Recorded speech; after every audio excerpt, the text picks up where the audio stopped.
এই সূরাটা যে ব্যক্তি রাতের বেলা পড়বে, একটা বর্ণনা এসেছে যে দারিদ্রতা আপনাকে স্পর্শ করবে না। এই যে সুদ খাচ্ছে কি জন্যে?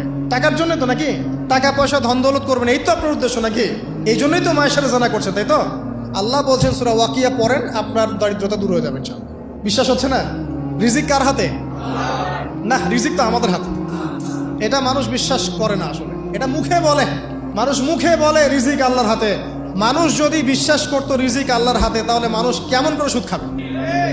ও মনে করছে রিজিক আমার হাতে, আমি যদি খাই সুদ তাহলে আমি গেইন করব, যদি না খাই তাহলে আমি দারিদ্রতায় ভুগবো নাকি? যদি আমি ঘুষ নেই তাহলে আমার উন্নতি হবে অর্থনৈতিক, যদি না নেই তাহলে আমি মরে যাব, না খেয়ে মরে যাব। যদি আমি দুর্নীতি করি তাহলে আমি বাঁচবো, আমার সন্তানরা ভালো থাকবে, যদি না করি আমি দারিদ্রতায় মরে যাব, তাই তো?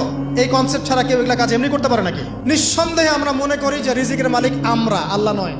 শুধু মুখের মধ্যে বলি যে রিজিকের মালিক আল্লাহ।